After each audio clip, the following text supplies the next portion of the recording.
తెలంగాణ రాష్ట్ర ఆవిర్భావ సంబరాలు రాష్ట్ర వ్యాప్తంగా ఘనంగా జరుగుతున్నాయి. ఇది 12వ ఆవిర్భావ దినోత్సవం. ఈ సందర్భంగా బీఆర్ఎస్ వర్కింగ్ ప్రెసిడెంట్ కేటీఆర్ హైదరాబాద్లోని తెలంగాణ భవన్లో వేడుకలు ప్రారంభించారు. పార్టీ జెండాను ఆవిష్కరించి తెలంగాణ తల్లి విగ్రహానికి, అమరవీరుల స్తూపానికి నివాళులర్పించారు. ఈ కార్యక్రమంలో పార్టీకి చెందిన పలువురు సీనియర్ నాయకులు, కార్యకర్తలు పెద్ద సంఖ్యలో పాల్గొన్నారు. దశాబ్దాల పోరాటం, ఎన్నో త్యాగాలు, మరెన్నో ఆకాంక్షల ఫలితమే జూన్ 2 అని కేటీఆర్ అన్నారు. ఈ సుదీర్ఘ పోరాటానికి నాయకత్వం వహించిన కేసీఆర్ తెలంగాణ భవన్లో జెండా ఎగరవేయడంతో మరోసారి ఉద్యమ జ్ఞాపకాలు గుర్తుకొచ్చాయి. తెలంగాణ కోసం ఎత్తిన జెండాను దించేది లేదని ఒకప్పుడు కేసీఆర్ ప్రకటించారు. ఉద్యమం మధ్యలో ఆపేస్తే రాళ్లతో కొట్టమని ధైర్యంగా చెప్పిన మాటలు చారిత్రాత్మకం. పదవులను తృణప్రాయంగా వదులుకోవడానికే కాదు, తన ప్రాణాలను పణంగా పెట్టడానికి కూడా ఆయన వెనుకాడలేదు. ఆమరణ నిరాహార దీక్షతో కేంద్ర ప్రభుత్వంలో కదలిక తెచ్చింది ఆయనే. 14 ఏళ్ల పాటు అలుపెరగని పోరాటం చేసి రాష్ట్రాన్ని సాధించిన తర్వాత ప్రజలు పాలనా పగ్గాలను ఆయన చేతిలోనే పెట్టారు.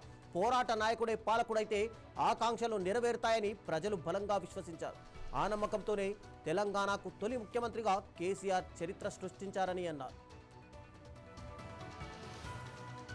14 ఏళ్లు పోరాడి చివరికి రాష్ట్రం సిద్ధించిన తర్వాత మరి అప్పుడే పుట్టిన పసిగుడ్డు లాంటి తెలంగాణ ప్రజలు ఇంకెవ్వరిని నమ్మకుండా విఘ్నులైన ప్రజలు కాబట్టే ఆ రోజు ఉద్యమ నాయకుడే ఈ ఉజ్వల ప్రస్థానానికి వారే కరెక్ట్ అని చెప్పి వారి చేతిలోనే బాధ్యత పెట్టినారు. ఇదే రోజు సరిగ్గా 12 ఏళ్ల కిందట ఇదే రోజు కేసీఆర్ గారు ముఖ్యమంత్రిగా పదవీ బాధ్యత చేపట్టిన రోజు కూడా ఇదే రోజు అనే మాట కూడా నేను మీకు గుర్తు చేస్తా ఉన్నా.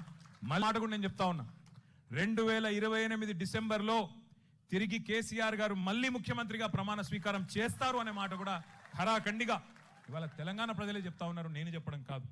మరి పోరాట యోధుడే పాలకుడైతేనే న్యాయం జరుగుతుందని ప్రజలు విశ్వసించి వారి చేతుల్లో బాధ్యత పెడితే మరి వెంటనే పనిలో పడ్డారు కేసీఆర్ గారు. ఒక పవిత్ర యజ్ఞంలాగా ప్రతి క్షణాన్ని కూడా మరి ఒక యుద్ధంలాగా, ఒక టాస్క్ లాగా తీసుకొని సర్వశక్తులు ఒడ్డి సంక్షోభాల సుడిగుండంలో ఉన్న తెలంగాణను గట్టెక్కించడమే లక్ష్యంగా బృహత్తర కార్యక్రమానికి శ్రీకారం చుట్టినారు. దశాబ్దాలు మనను దహించిన సమస్యలు ఒక్కొక్కటిగా వాటిని పరిష్కారం చేసుకుంటూ వచ్చినారు. ఇప్పుడు చెప్పుకుంటూ పోతే 1 కాదు 2 కాదు, నెత్తురు గారిన నేలల్లో సాగునీళ్లు బారించిన కేసీఆర్ గారని ఇప్పుడే దేశపతి గారు చెప్పిన మాట. అట్లాగే బొక్కలు వంగిన నల్లగొండలో, ఫ్లోరోసిస్తో బొక్కలు వంగిన నల్లగొండలో మరి బొక్కలు విరిచిన గత పాలకుల దుర్మార్గాల సాక్షిగా మిషన్ భగీరథ చేపట్టి ఇంటింటికి నీళ్ళిచ్చి ఆడబిడ్డల కన్నీళ్లు శాశ్వతంగా తుడిచిన నాయకుడు కేసీఆర్ గారు కాదా అని నేను గుర్తు చేస్తా ఉన్నా.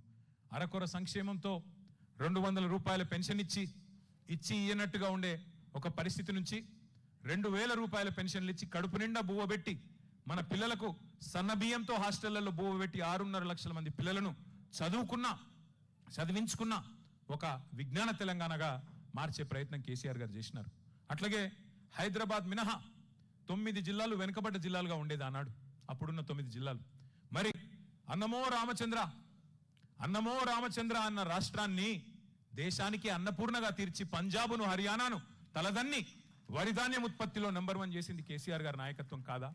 14 ఏళ్లు పోరాడి చివరికి రాష్ట్రం